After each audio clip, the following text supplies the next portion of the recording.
Good morning, good afternoon, good evening, wherever you may be. I am your host, David Null, also known as Hawkeye Two Feathers, and I greet you with the honor and the blessings of the infinite Creator, and with all the blessings that you deserve. Now, on this Tuesday, February the 19th, um, I just wanted to bring up a little discussion, if you will. I hope all of y'all are doing well. And I've had some kind of flu or something that's been kicking my butt here the last couple of days. But anyway, this isn't about me. It's about the topic of conversation. Now, I bring this up about I, human, in that there are a lot of movies out there. I, robot, robot this. I mean, Terminator 1, 2, 3, all the alien movies. There's always some kind of a robot in something. And everybody, recently here within the last couple of years anyway, has been, hello, Melanie. Good evening to you as well. Um, that many people are, that AI has taken over. And I wish to say hello to Bob, our resident AI. And here's coffee for you, my friend. And Lincera donut if we had one. But I think to myself, and doing the research that I do and checking out the internet and things, and I realized that, I've had 3 operations on my neck. And that was before they had anything that could really, put in you. They took the iliac crest off of my hips and used it in my neck to graft it. So I have 3 vertebrae that are fused. Okay, so they used donor bone one time, which is bone from another person, and I swear I was so glad to get that mess out of me. But that's another story for another day. But I realized that, I've got friends of mine who've had their knees replaced, hip replacement, this replaced, that replaced. My first wife just had a ticker adjustment to her heart and things. So she's got artificial apparatus inside of her to help keep her alive. Um, and there are many people with, pacemakers and so forth like that. Hello, Melanie. Blessings to you all. And so I think to myself, how much of us are really human anymore? And I mean, with our tablets and our cell phones and our computers and everything like that, we stay connected around the planet. And that's a wonderful thing, but there are those folks who, can't look up and who have difficulty having a conversation with the person sitting across them or next to them, and everything is texting or calling or something like that. And so it's like we're already geared in our brains for this techno babble. Now, just in the last 20 years, there are folks who are growing up in this techno geek mess who didn't know what it was like to have like a black and white television set, or to, okay, I grew up in the 60s, born in 52. And, black and white television was like a big deal. The sets were huge. And now I can watch movies on this little thin, computer dealy thingy here, notebook type deal. And, it's as thick as the back of a television was back in my day. Just saying. So, we all remember some of those old things. But my point to this about being human is that the technology has advanced so much that we as human beings have just assumed that it's for our good. Now, trust me, I have no friends of mine who couldn't walk and had their knees replaced and now they're getting around. I'm not trying to suggest that it's a bad thing. However, there are a lot of people walking around with artificial parts. So what keeps us human? Now again, I've had my leg operated on. It was wrecked and broken in playing football in 1966, and I struggled with it for all my life. And now that's just to say that they used steel plates back in 66 to tie my leg together. So I was a cyborg, if you will, back then, because I had metal for several years inside my leg to straighten the bone out and corrective surgery and so forth like that. So in a way, I too have been part robot, if you will, in that they use stainless steel to tie me together. Now, I'm not trying to suggest that that we shouldn't do these kinds of things. My question is more in that, are we closer to being cyborgs than any of us are willing to admit? In other words, well, knee joints, elbow joints, this joint, that joint, all these things are being replaced. Um,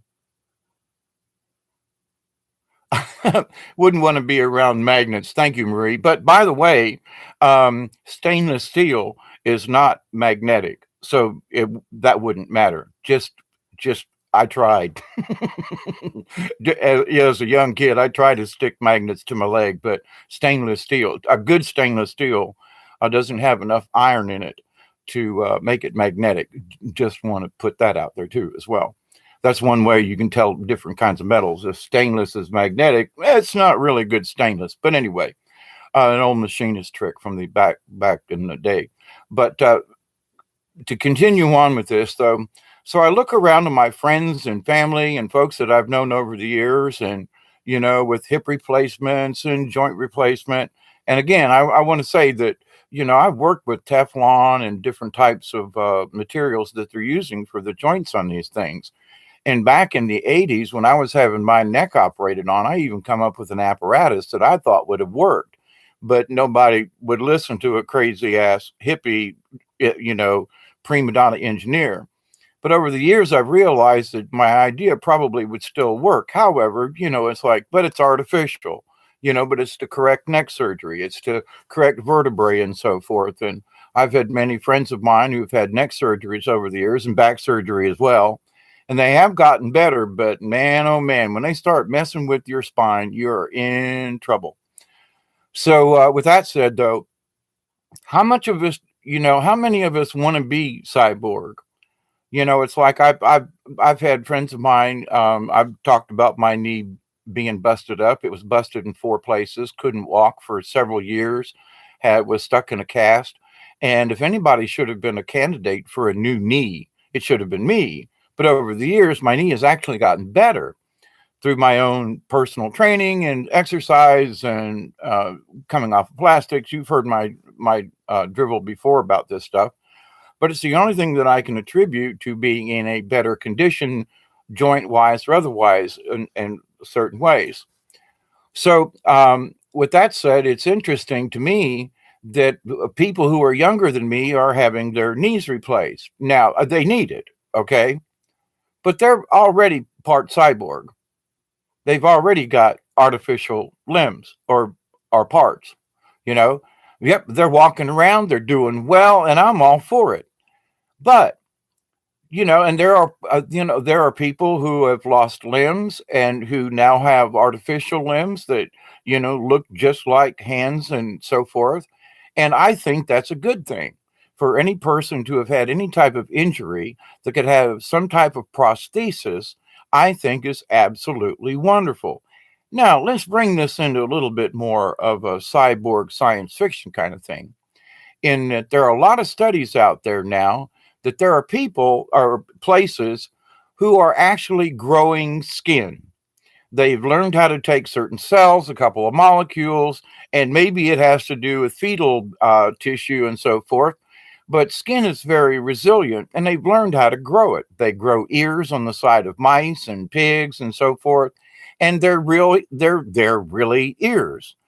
Now, to the point about this, though, it's like I've been watching, Sophia, the when they brought it out a couple of years ago, and how lifelike she was, and all the conversations she could have, and so forth like that. Well, growing up as a Star Trek fan from back in the '60s myself, with the original Star Trek, I think about Data and what transformed with Data and his character as an android on Star Trek Next Generation.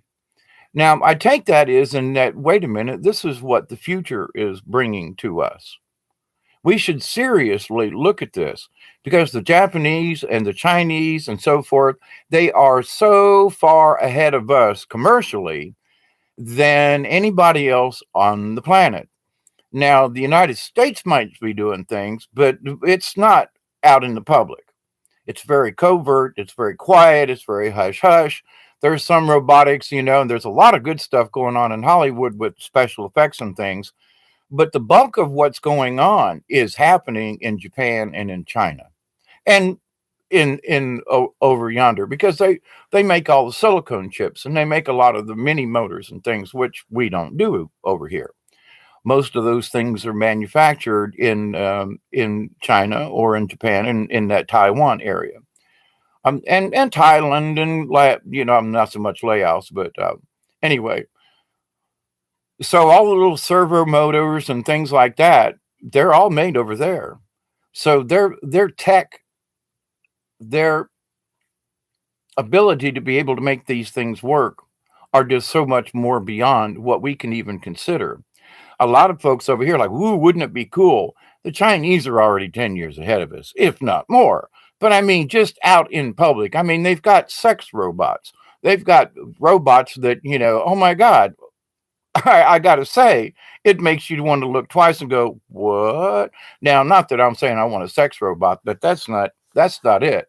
But as a single person and a lonely old man, if that were be to the term, if you make something that can answer questions and have a conversation with you and you can have sex with it, there's going to be a lot of old men out there going to go, "What?" Well, and women too, that of course, but to the point though, it's like, it's not necessarily the sex robot.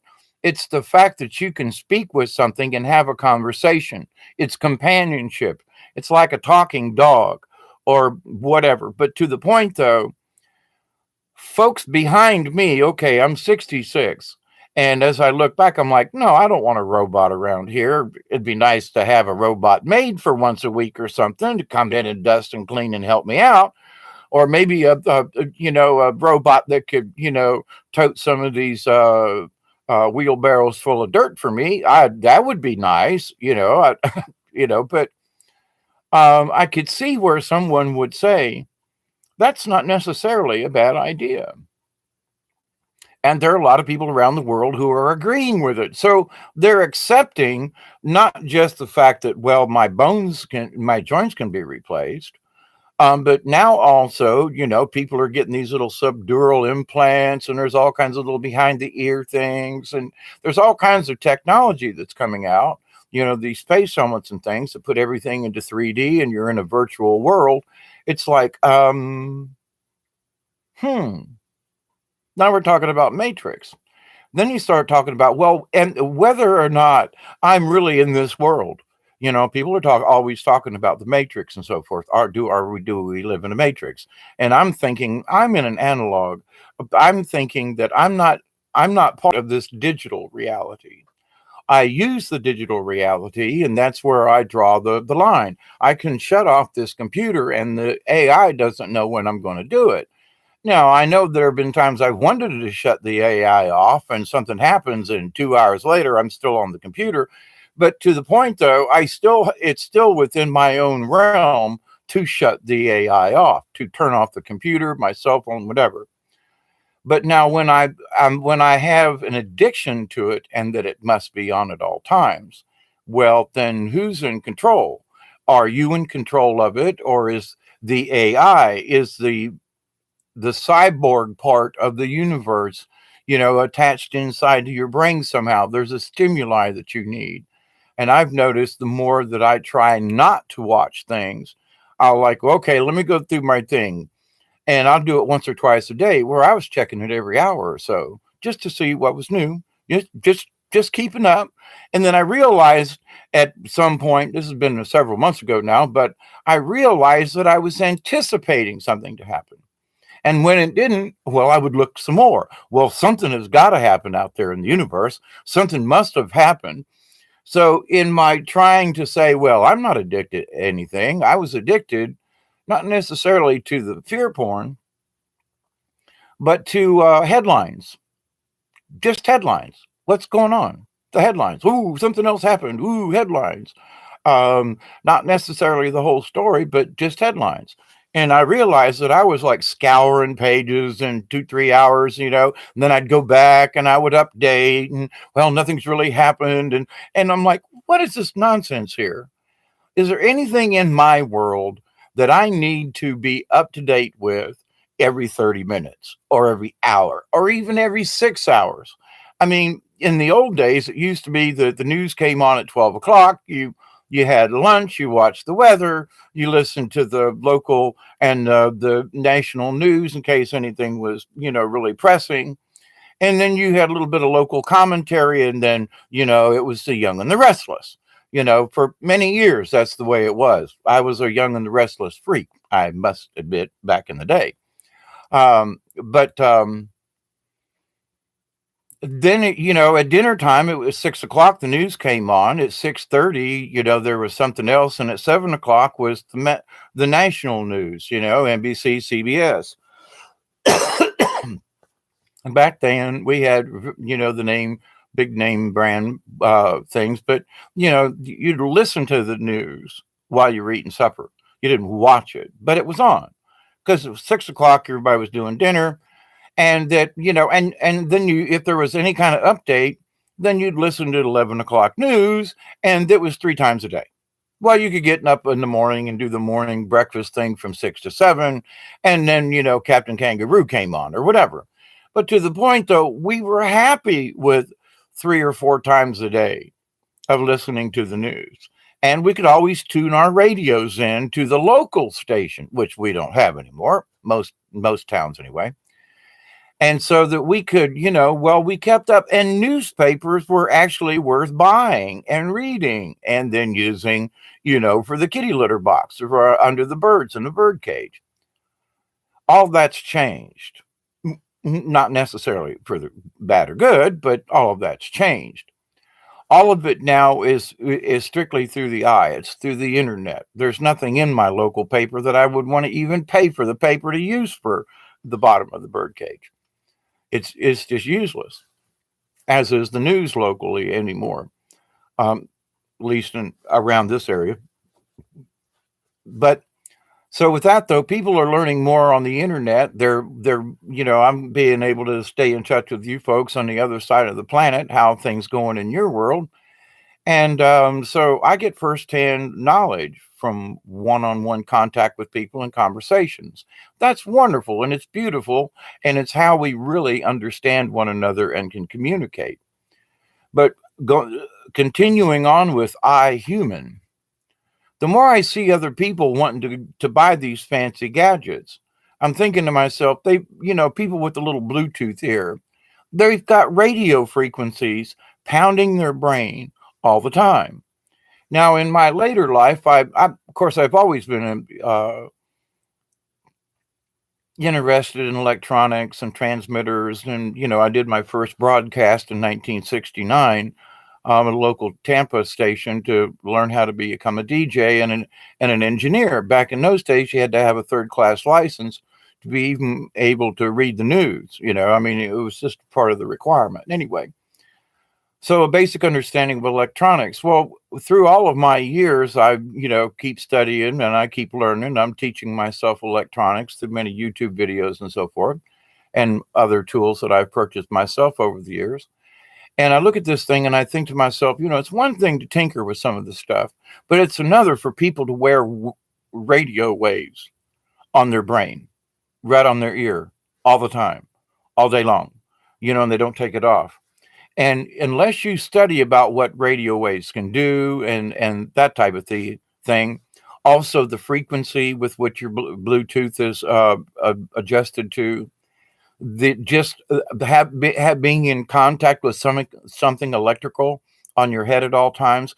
I mean, even headphones, and I used to be a headphone fanatic, but even wearing headphones with music and things and it right on your ears all the time, there were times when I would just get certain headaches that it was like, and I realized that I'd had my headphones on for too long. And it was because the sound was right next to my eardrum. And so all the timpanis and all, I like to listen to a lot of music, but when I was working, I would listen to a lot of classical music. And but so I'm timpanis and the drums, and I could hear pick out all the different parts in the orchestras and things while I'm working. And I realized though that there were times like it just hurt. I had to take my headphones off, and they were very light and easy to they not much pressure on my head. But I realized that it wasn't the headphones themselves; it was the constant sound, especially of certain frequencies, that would give me the headache. Now, it was stress related. I was looking at a computer monitor. I mean, I had dual monitors, super duper computer where I worked in my 3D um, engineering. So, but anyway, but I realized back then it wasn't just the earphones, it wasn't just the sound. I mean, it was the fact that it was the close proximity. Now, a lot of people walk around with earbuds in, and I don't have a clue as to what the distance of the sound from the earbud to the ear canal. It's a short distance versus listening to a symphony in the park and having the music surround you, or sitting in your house with, I got Dolby 5.3, and it's like, oh my goodness, when all the speakers are around, you got everything adjusted right. There's, oh my gosh, it's just absolutely wonderful. But the speakers are not next to my head. They're not in my ear canals.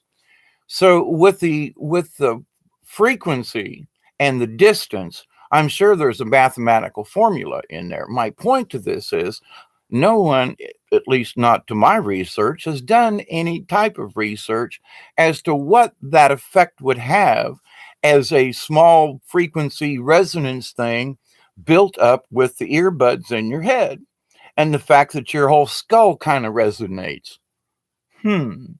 Now, I'm not saying it is bad, but the people who wear earbuds all the time are disconnected. They're just not connected here.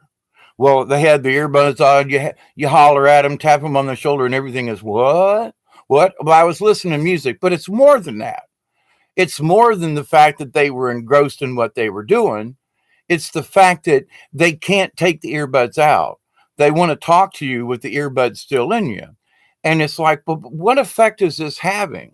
Is this turning human beings more into some kind of cyborg type thing to where you have to have input and it has to be really in close proximity to your eardrums? Is this turning us less human? I'm just posing a question. Breaking Dawn, hey there, how are you? Blessings to you. I want to talk to you, girl, later on.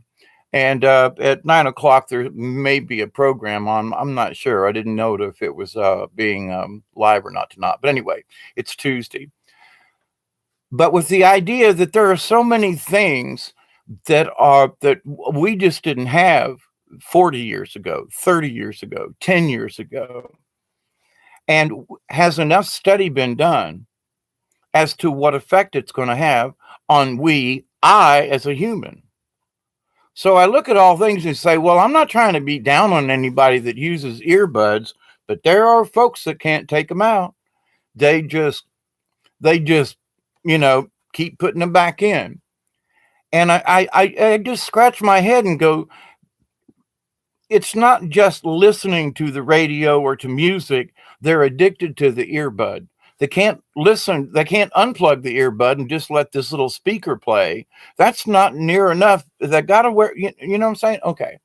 So there's almost a fetish, if you will, uh, an addiction to the earbud thing. My point to that is, though, is it in relationship to the distance from the earbud to the eardrum that creates a resonance that is addicting?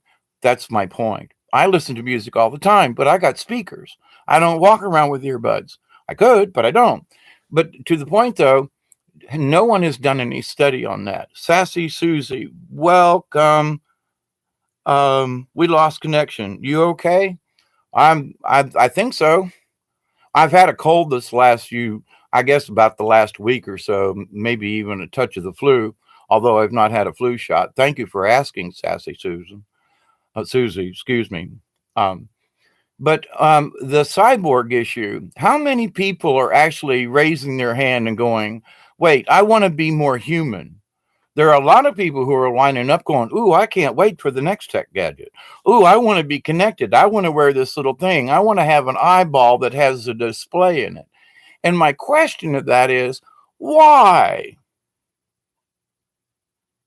I mean, why do you need a display? I mean, if I was a soldier or a cop or somebody that was working for the community and I needed to stay in contact or something, but what does a human being from one person to another need with that convenience of some kind of screen right in front of their eyeball to make them connected or to have little implants or to have some kind of neural thing? Why?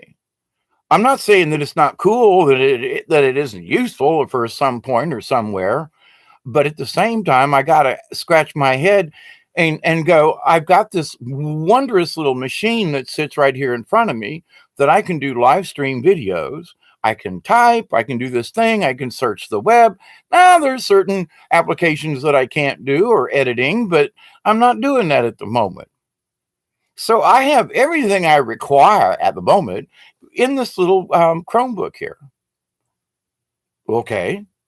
So why do I need to have this little display? I can have two windows open at the same time on this computer screen. I can share windows and have different tabs open. I can do why do I have to have a computer screen right here? I'm just asking, is it cool? Oh, yeah. So, how many people are going to go out and get some kind of little display thingy simply because it's cool? Having nothing to do whether or not they actually need it, that's not the point. So, the next part is now that you're wired into this thing, you've got earbuds, you've got implants now with the little ideally so that you can, stay connected all the time, and now it's voice modulated and it picks up the resonance in your brain from your skull, and hmm are you really in control then? Because it seems to me that you have turned over the control of being human to being, I want to be more of a machine. And I got to scratch my head and go, wait a minute, I kind of enjoy being human. I enjoy the idea of being able to use all these digital things and stuff and cell phones and blah, blah, blah, and all the electronic gizmos.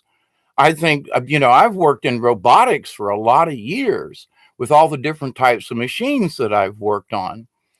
And there are certain tasks that we as human beings give carpal tunnel, it's repetitive motion, it is bad on human beings. But if you can teach a robot to do some of those things, great, because it saves a lot of human pain. I mean, physical pain. So, repetitive motion is something that engineers try to reduce. That was my job for almost 8 years, and was to reduce any type of physical twisting, turning, something that would cause physical harm to a person. Can we get a machine to do this? Yeah, but it still needed an operator. It still needed someone to load the piece in.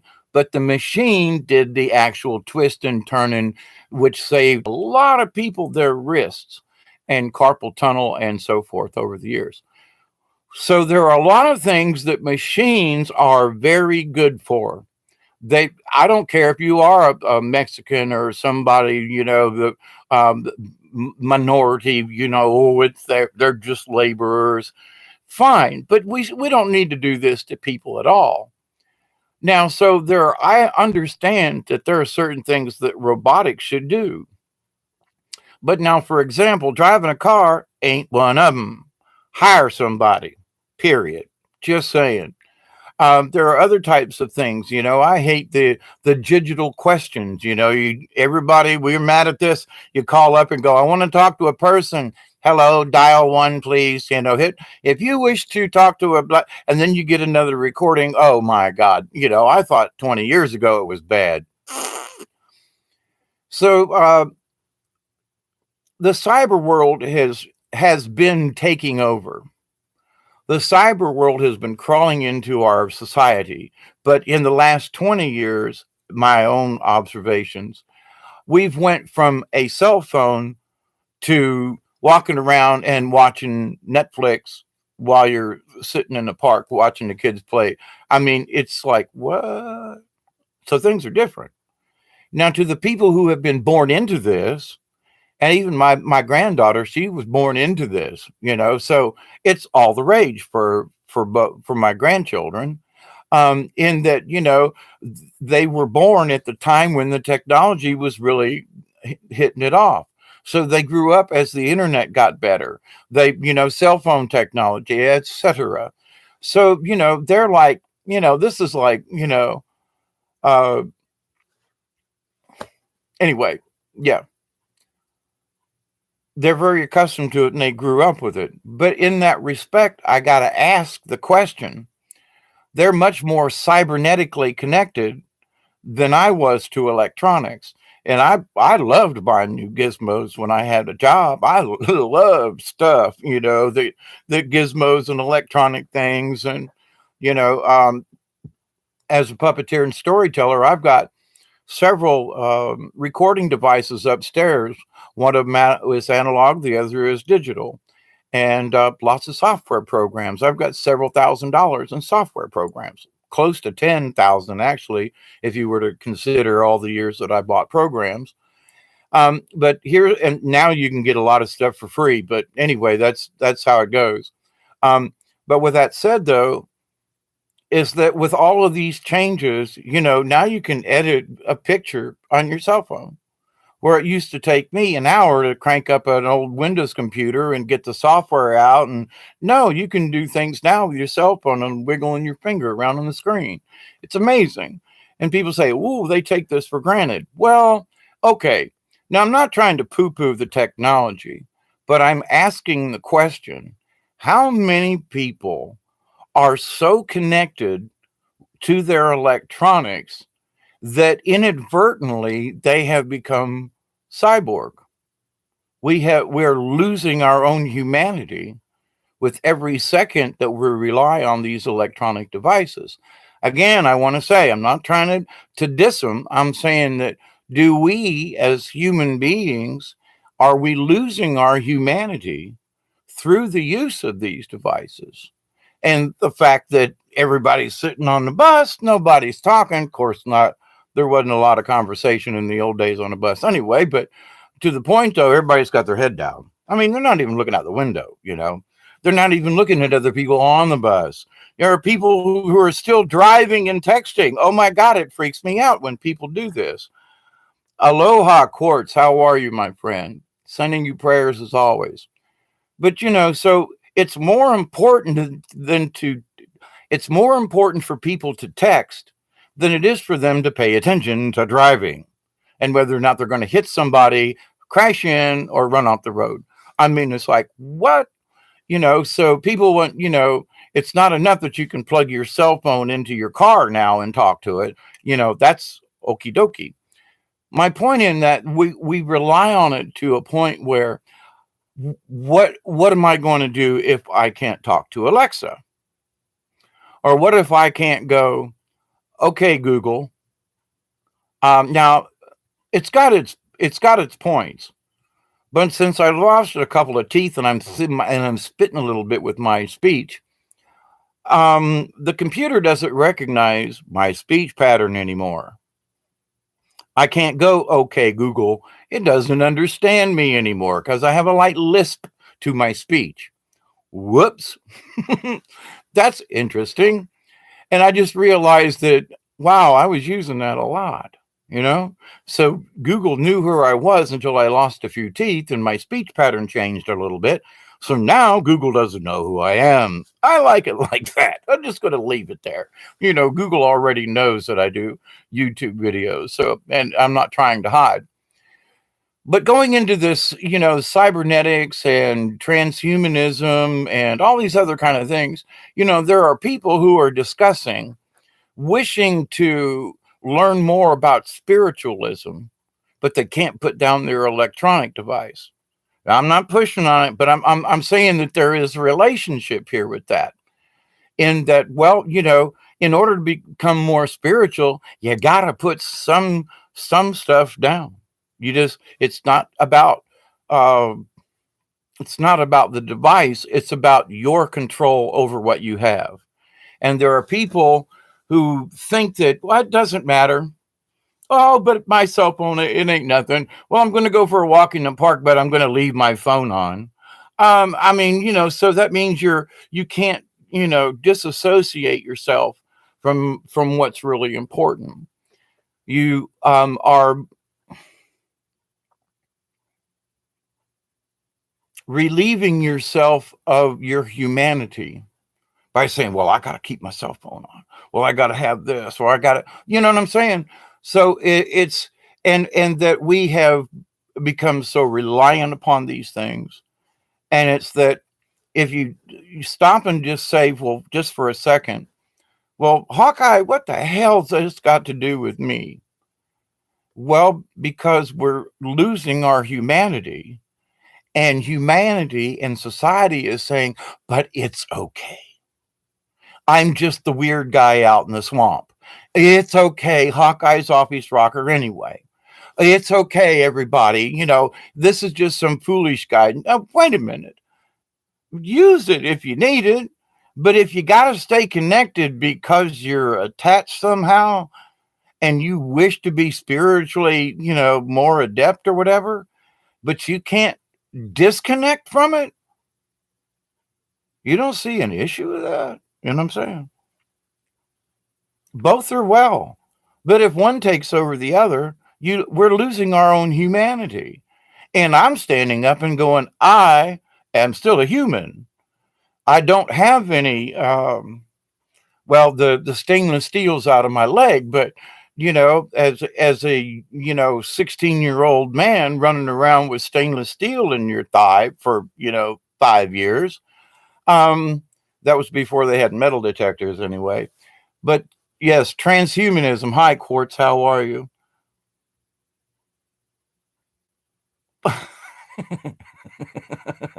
Of course, you say, I don't take my laptop to the bathroom with me to go pee.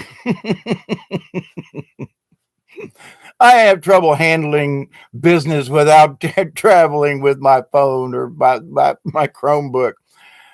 Anyway, that would just be plum ass rude, but I get you, Courts. But to the thing though, that people wear their um, Bluetooth thingy on their head. And I've noticed some of these people. One of them was a realtor down in Tallahassee, Florida, and I did some paint work and stuff for him. And this guy was hyper, but went at the end of the day with his little cell phone thingy that he was like always talking and walking around, and the guy, after working with this guy off and on for over a year, and this has been, I don't know, 10 or 15 years ago, this guy was going nuts. I mean, he was just losing his, he was, I didn't know whether the phone was on or not. And he would be babbling to himself. Well, I talked to myself too, but this guy was like off the charts babbling with stuff. And I'm going, dude, what do you, oh, nothing, nothing, nothing, and it was like, are you talking to somebody on the phone? Cause I'd always go up to him and wave my hands and go, are you talking on the thing, no, no, come on, come on. So, but he's, yapping and the guy cripped me out, I'm telling you, and he was a well-known realtor and so forth down in Tallahassee at the time. I can't remember his name. It doesn't matter. That's not the point. I've noticed other people who started using the Bluetooth back then, who just started going after a year or two or so of using the thing, were just literally bat crap crazy, crazier than normal. And I thought then, and this has been at least 10 years ago, that I was like, I had a Bluetooth and I traveled and I was on the road for at least 2 hours a day. And it was convenient because I couldn't hook my phone up. But I always used headphones. So I got this little device and I thought, well, wait a minute. And then I realized the warning on my walkie-talkies who were using a similar kind of radio frequency. And it says, don't even think about holding it close to your head. Keep it so many inches away. Use a wired earphone for listening. to not don't wear it on your breast pocket, hold it on, put it on your waist, use a clip so that the thing doesn't touch your body. And this is a walkie talkie. And I'm thinking, I've got a radio thing touching my head, and these, what? So I've stopped using it before I really started using it. And I still got it somewhere. It's brand new. I don't think it worked for, I don't think I used it for a month. And then I did my study on it and was like, no, no, no, no, no. I don't want this. I got enough brain issues without, sticking something to my head like that. But so anyway, but with body parts and things, now that's a different story. But at the same point, I was around when they did the first heart transplant, and I remember it was a big deal, and I mean, it was a big deal. And now heart transplants and organ donations and all this stuff. Now, at the same time, there's a lot of information out there right now. It's like, where are all these transplants coming from? Come to find out, there is a huge underground market. Um, Hello, Michelle. How are you? You're never late. Maybe late to the conversation, but you're never late. Blessings to you as well. But there's a lot of stuff going on in China, and they're literally kidnapping people and finding their body with 3, 4 organs taken out. And they did processing years ago where they tested everybody's DNA. So if they needed an organ donor, they already had these people listed. So they could just go out and swipe them in the middle of the night, and their families would go, where did daddy go? And daddy's on a slab with 3 or 4 of his organs missing, and he's dead. And people are like, well, and depending on the market, that you could get these liver transplant, if you got the money, that you could have it within 2 or 3 days versus 2 or 3 weeks or 2 or 3 months or 2 or 3 years. And you got to wonder, it's like, well, wait a minute. Yeah, but that's another person. Yeah, but it ain't you. Now I've had other people's bones in my neck when they did neck surgery on me. I've had 3 neck surgeries. It was the second one, and I couldn't wait for the third one to get that other person's bone out of me. And people will go, Dave, you were crazy. No, there are a lot of people who will pick up traits from the old organs that are donated to them. I know I had a friend of mine. I was like, I started having cravings. I was having dreams of things, of experiences I've never had before. I've got somebody else's bone in my neck this far from my brain. And people are going, oh, but Hawkeye, you're crazy. The whatever was going on was making me crazy. And I couldn't wait. And that's probably the reason why it didn't take and they had to take it back out. But to the point, though, I was like, oh, my God, I'm so glad. And so there are a lot of people going, well, donor bone. Well, but then you see that within 6 months, people have a personality change. Now, is this cybernetics? Well, you're using somebody else's body parts. Now, are you saving yourself or whatever? It's like, I'm not trying to deny that, some of these things aren't useful because I've got scars to prove it. The doctors rearranged me and I'm still here because of it. So I'm not trying to poo-poo it, but I am wondering to what extent and how far science and society will allow these things to go before we raise our hand and say, I'm not human anymore. Or am I still human? Am I a conglomeration of different human beings? I've got a kidney from someone, and I'm glad, if somebody needed one and one of mine was viable at my age, okay. But to the point though, it's like, but how is this person going to want to smoke weed after they get my kidney? Because I've been smoking for most of my life, What are they going to crave cannabis now? Well, Jesus, I gotta have a freaking joint. I know this is crazy, but to the point though, I had similar kinds of weirdness go on with people's bones in me. And there's a lot more literature out there if you ever go looking for it. So I've been kind of curious, is like, well, would I actually accept a transplant from someone else? Especially someone I didn't know. And maybe I'd start playing, the piano, or, at least the organ. I could play Iron Butterfly and I got a Davida or something, Hey, wouldn't that be great? Of course, you might remember that one. Um, yes, food can be 3D printed, by the way, Quartz. And yes, 3D printing. 3D printing is just, that's just the test bed for what's going to come out with the Star Trek, thingies that uh, build stuff for us. But anyway, um, man, I can't remember the word for nothing at the moment. But anyway, yeah, you remember Iron Butterfly and Got a Davida. Yeah. But anyway, yeah, it's running through my head. I got to chop that off. Got a Davida, baby. Don't you know that I love you? Replicators. Thank you very much. Yes. Um, I can't get that damn song out of my head now. Oh, stop it, Hawkeye. But anyway, with replicators and so forth, transplants from Marie says transplant from partners, if compatible, would be interesting with the cravings. Yes, absolutely. Especially like a family member or something. But um, and I'm not saying that this is bad. I have had transplants of other people in me. I've had metal attached to me for years. So I understand these things from a personal thing. And I must admit, had I not been for the stainless steel and the cast for a year, I would not be able to walk and do what I do now. And with having my bones rearranged, I'm kind of wondering about the slip disc as to whether or not I'd been better off to not have had any of the surgery on my neck. But I can't go back on that.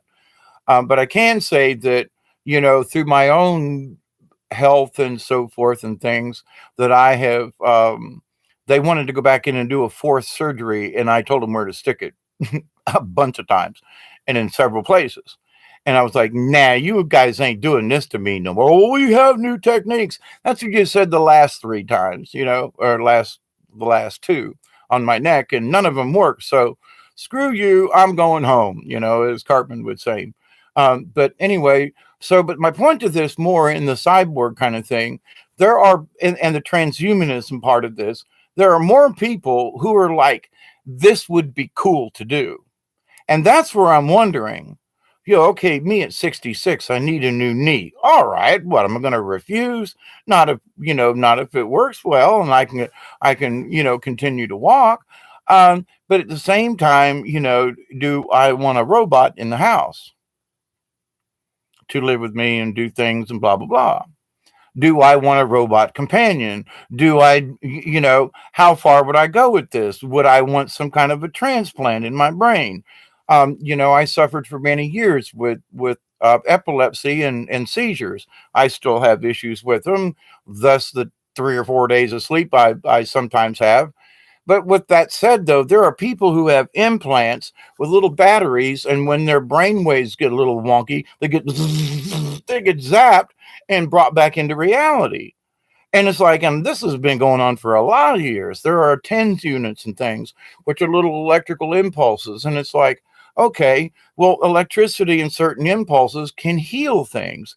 So it's like, I'm not against that. Oh, my goodness, no. I'm waiting for these med beds to come out and for them to heal my lower back and, maybe do a little rewiring in my brain and get rid of some stuff that from all the head concussions that I've had.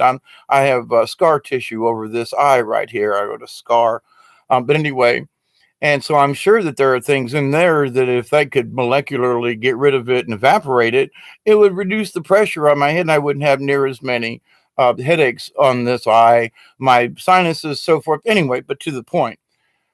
Yeah, I would like that. And if you could use a little bit of sound healing, a little bit of electric, massage kind of thing, it's similar to what acupressure or acupuncture would be. You're stimulating the nerves with, okay, so it's, with needles. But to the point, though, you're trying to electrically induce changes within the body. So I understand the electrical mechanics of the body itself. and how important it is, and that we should pay more attention to that. But how much should we really voluntarily replace? How much do we really want to keep earbuds in? How much do we want to, continually have, the cell phone in front of us? Things that I've discussed before. Because I'm suggesting, as a lot of other people, and not to be a prude, but to say that are we losing our humanity through this? Are we losing humanism? Because now everything's digital and everything's this and blah, blah, blah. Just curious. Now, as to what level, if I get banged up in an auto accident and they got to put me back together with some titanium screws and things, I know what titanium does, and it's a lot better than stainless steel. So it will actually, bone will actually grow on titanium, which is interesting, by the way. And titanium is very plentiful. I used to work titanium when I built jet engine blades, and titanium is really some interesting stuff. And it's light as a feather, strong as crap. And why we don't have more things out of titanium, I don't know. But but by the way, the titanium bush blades are for crap. Just saying. I had one snap on me that's supposed to be one of those Bear Grill, this kind of super duper machete type things, broke in half. Titanium blade forever. Now, it didn't last 6 months. And I've got one that's several decades old that I still use for swamping. And it's still alive and well, but it's just made out of cold rolled steel that's been tempered. So, big deal with that, right? Um, Breaking Dawn says, does a metal hip change a person? I don't think metal does. I think it would change a person in that, although they try to make them as natural as possible, it's still unnatural, and it takes the body a while to adjust to it. That's just my 2 cents on that one. Yeah, holodeck, advanced virtual reality simulators. Exactly. And are we, for those people who want to stay plugged in all the time, I think they want to be a part of the matrix.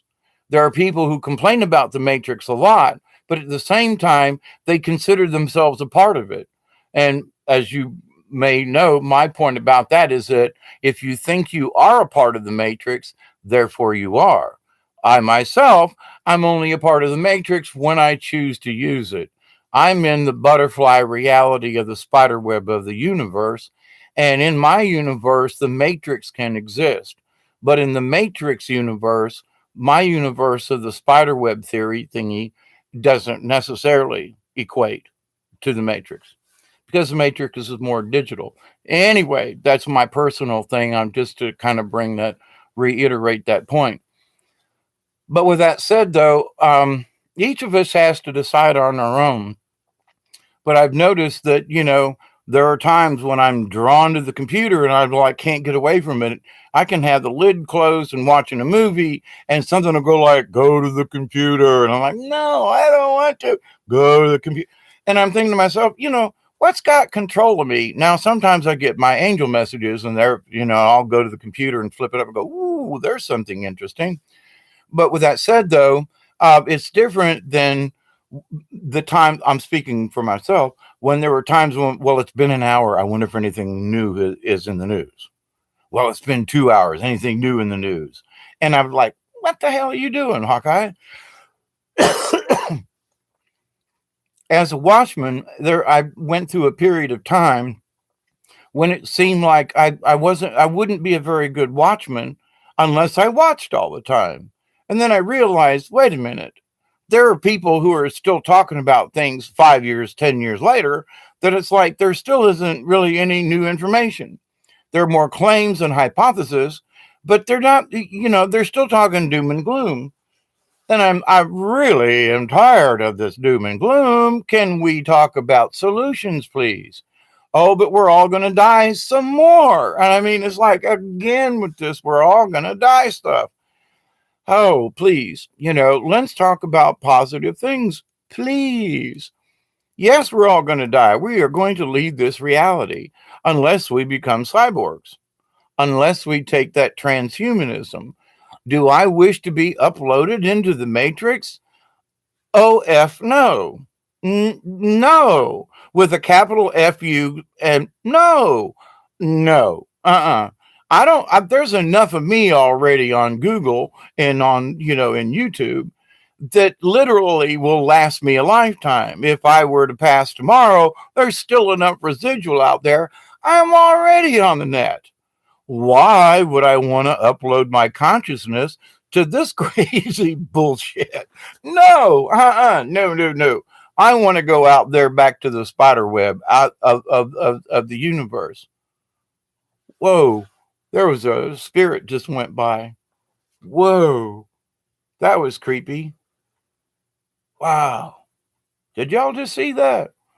It was like a wisp of smoke that went by. I'm not smoking at the moment. Wow, that was weird. Um, High energies going on. But anyway, I'm going to wrap this up because I just basically wanted to bring forth the idea. I wanted to plant a seed in y'all's head is like, well, where do I stand in this? And I don't think necessarily there's a right or a wrong, if you will, but it's that we can take it, we can all drink too much wine. We can drink too much Kool-Aid. And I don't necessarily mean, drink the Kool-Aid for the, no, I mean just Kool-Aid. Um, we can all too much of any one particular thing, and that can affect us by our addictions. But if we are reliant so much on certain electronics or things, I mean, I make canes, I make walking sticks, and I got a couple of walking sticks that I won't go in the woods without taking my walking stick. Now, someone would say, yeah, Hawkeye, but that's an external support. Yeah, well, it keeps me from falling. I can, pin a snake's head if I'm walking in the woods, flick the snake away. I can thwart away any kind of, wild hog or anything that may be in the woods or something else, or that I get attacked by a rabid turtle or, something like that. Um, yes, that was supposed to be funny. But to the point, though, it's like, but the walking stick is so much more, but yes, it's external. Well, yes, well, you're relying on it. Yeah, but I'm just not a computer. It's a walking stick. But so you have to look at things and like, well, I use this computer like a walking stick. I use my telephone like a walking stick. It helps to support me. So, but I understand that my walking stick is a stick. But is it my companion in the woods? I mean, I've jumped out of a boat because I dropped my walking stick. No, I'm sorry. I've had this one for years.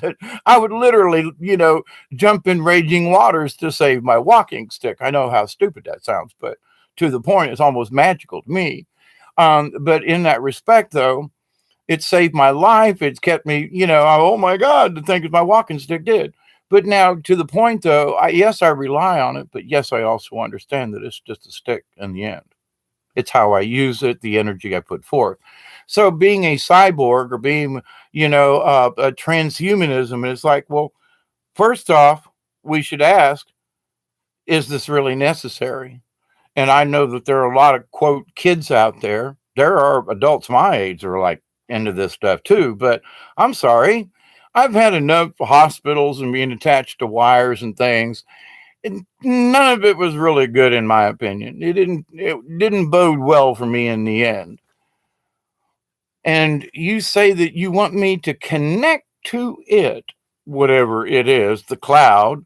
I mean, they're discussing now the fact that, by 15 or 20 years less, we will be able to, if I want to forget, there's too much gray matter that's not working correctly, I can download some of my memory to the cloud so that I can, quote, go into a Wi-Fi area and download my own memories from the cloud. So I go, oh, what was that recipe again? Dink, connect, boom. And then, oh, no, no, no, no, no, no, no, no, no. I'm sorry. Let me go to the house and get you that. I'll email you the recipe.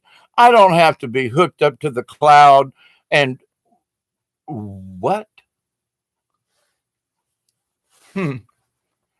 So I just want to say to you all, I'm I love you all for your comments and everything. And I'm going to put my glasses on and scroll down a couple of your remarks. And I know sometimes you're way ahead of me. I don't know what I do with my glasses now. Oh, I dropped them on the floor.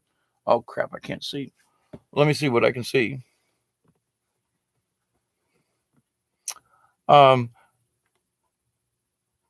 my blood color is very dark. You can't see through it. I don't know what that says about my blood type.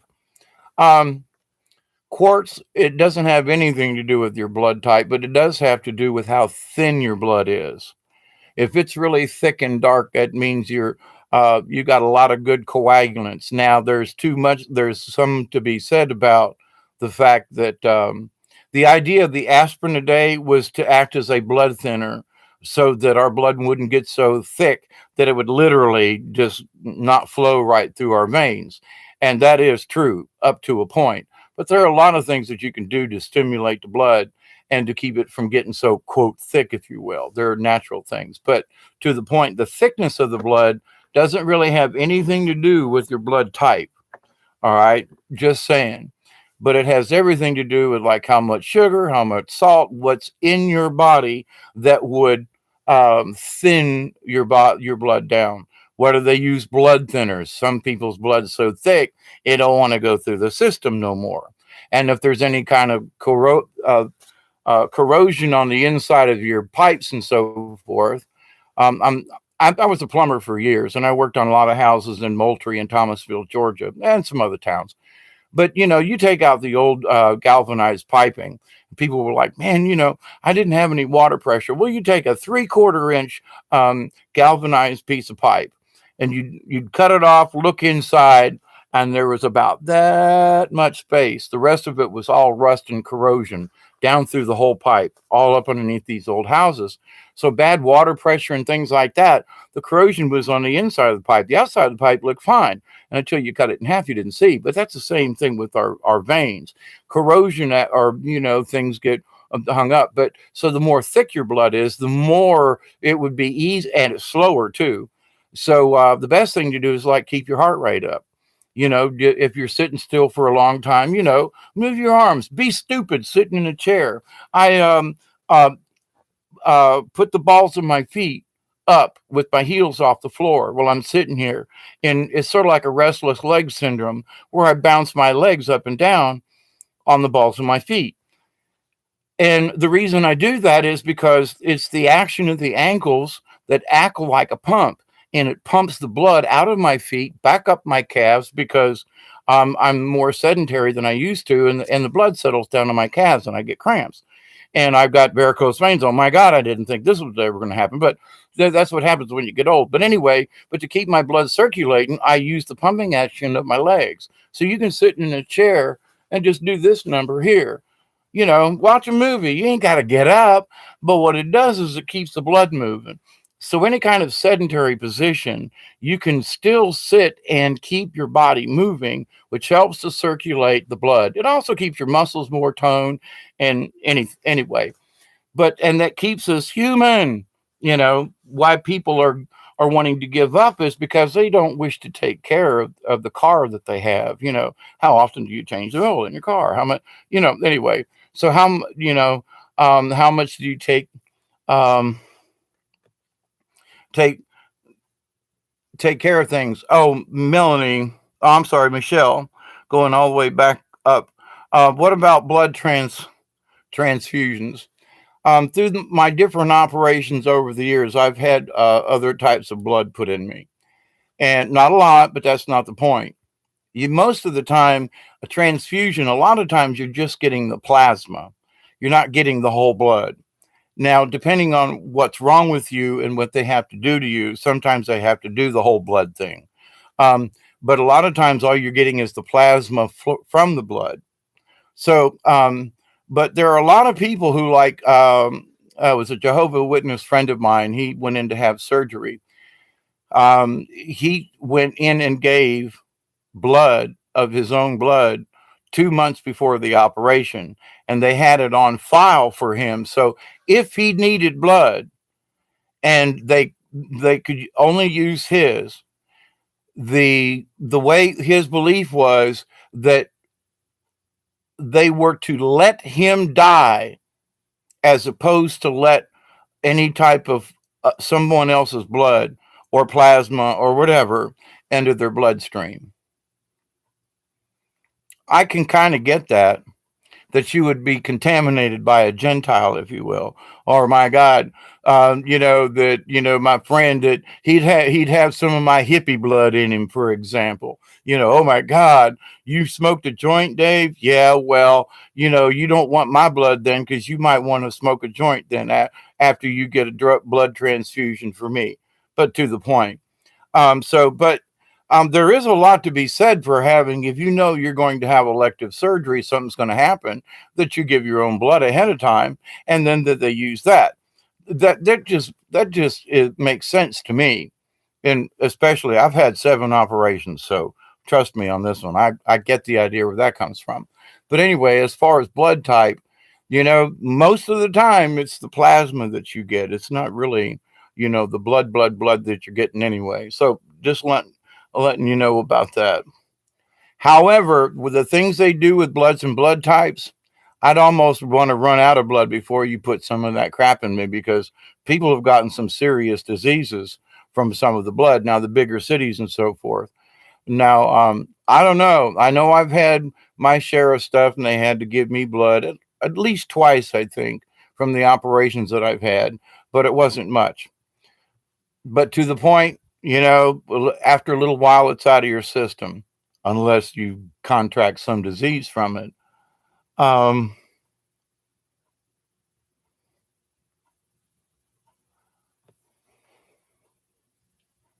Court says, I'd like to have a face to face conversation with a starseed in real life, not on screen.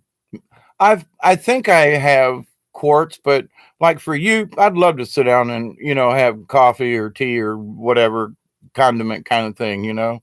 Uh, Now one could say I'm a star seed or not. I don't know. I hate to make any kind of claims for myself, but um, Melanie, I always appreciate your uh, connections. And Michelle says, "What about blood? Okay, ramifications." Yeah, okay. I think I covered that. The ramifications of that would also be such that I know years ago, the last time I tried to give blood, they were asking me questions, about this, that, and the other thing. And they asked a question, and I try to be honest. And it was like, have you ever used needles? And it was like, yeah, like 1971. And this was like 2007. And they were like, oh, well, how many times did you use a needle? Once. Oh, well, we can't take your blood. And I was like, what? I've got B positive, I think. I think it's B. It's A or B. I know it's not O. But anyway, but to the point, and I know it's positive. It might be A. But anyway, um, they refused to, take any of my blood, even knowing that it was like, yeah, but that was 20 years ago. It didn't matter. Now that was through the local blood bank. Now, do they take folks' blood that is contaminated? You betcha. There are a lot of people life with that. Well, I don't ever use a needle, and they got tracks on their arms and on their feet and their ankles and stuff, but between their toes. But anyway, to the point though, can we trust anything these days? I mean, can you really trust the soda pop that you drink? Can you trust, the chicken wings that you eat? Can you trust anything these days? I mean, even stuff that I grow in my own garden, I'm getting whatever rain that falls down on it and the aluminum and the barium and blah, blah, blah, blah. And it's like, I mean, I've got potatoes out there now and I've already got bugs on them.